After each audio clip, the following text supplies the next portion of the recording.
fasting will not give you any moksha or mukti or freedom.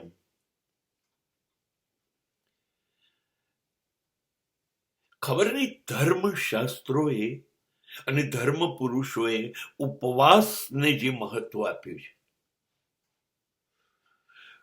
એટલે મગજમાં એક વસ્તુ ભરાઈ ગઈ છે કે ઉપવાસ કરીએ, એક ટાઈમ જમવાનું છોડી દઈએ, કાં તો કેટલાક દિવસો સુધી જમવાનું છોડી દઈએ. આ ઉપવાસ કરવાથી ઈશ્વરની કૃપા વરસશે અને ઉપવાસ કરવાથી મોક્ષ કે મુક્તિ મળશે.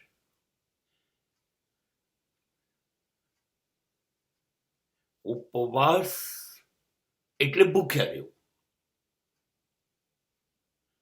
ભૂખ્યા રહેવાથી મોક્ષ મળતો હોત તો ભારતની 50% પ્રજા ખાઈ જ નથી શકતી. 2 વખત તો મળતું જ નથી.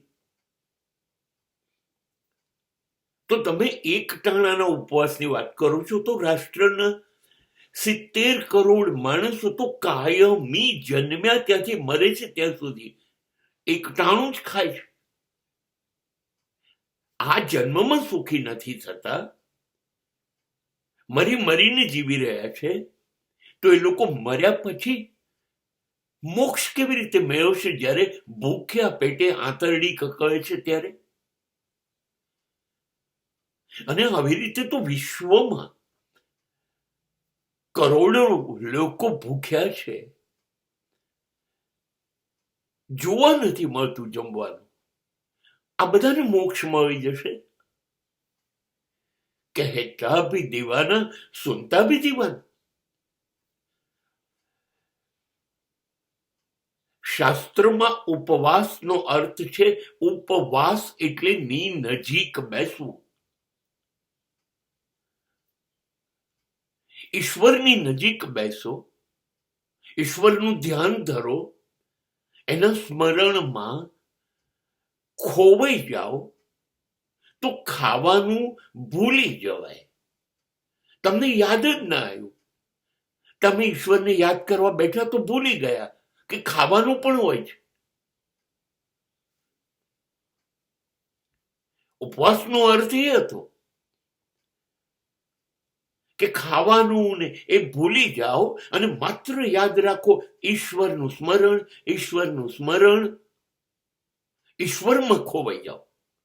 એ હતો એનો અર્થ. આપણે તો ઉપવાસ કરીએ છીએ તો પણ ઈશ્વર તો યાદ જ નથી. ઉપવાસના સમયમાં પણ યાદ એ જ રહે છે ક્યારે ખાવાનું, ઉપવાસ ક્યારે પૂરો થશે.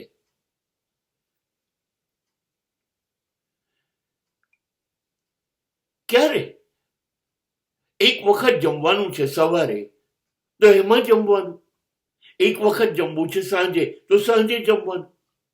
પાછું ફરાળી ખાઈ શકાય, ફળ ખાઈ શકાય, દૂધની વસ્તુઓ ખાઈ શકાય. ઇસ્લામમાં રમજાન મહિનાની અંદર ઉપવાસ થાય, રાત્રે ખવાય, સાંજના 6 થી સવારના 6 સુધીમાં ખવાય, દિવસે નહીં ખાવાનું. તો સામાન્ય જિંદગીમાં શું થાય છે? દિવસે ખાઈએ છીએ, રાત્રે ઊંઘી જઈએ છીએ. આમાં કયો ઉપવાસ થયો? અને આ ઉપવાસ કરીને તમને મોક્ષ, ઈશ્વર પ્રાપ્તિ થઈ જશે. શું કરવા પોતાની જાતને છેતરો છો ઈશ્વરના નામે? હા, ઉપવાસ બહુ સારી ઘટના છે, અદ્ભુત ઘટના છે, પણ એ આરોગ્યની દ્રષ્ટિએ. હા, ઓછું કરતા જાઓ ખાવાનું, બેના બદલે એક ટાઈમ ખાઓ, એક ટાઈમમાં પણ ખાવ છો એનું પ્રમાણ ઘટાડો. હા, તો શરીરને બહુ જ સારું રહેશે, બહુ સારું રહેશે, બીમાર જ નહીં પડો, બને એટલા રોગ ઓછા થશે. એવું કરો. હા, ઉપવાસ એ માટે બહુ જરૂરી છે, પણ મોક્ષ, મુક્તિ, ધર્મ, અધ્યાત્મ, ઈશ્વરનો સાક્ષાત્કાર, ચલો હવે બંધ કરો છેતરવાનું, બંધ કરો.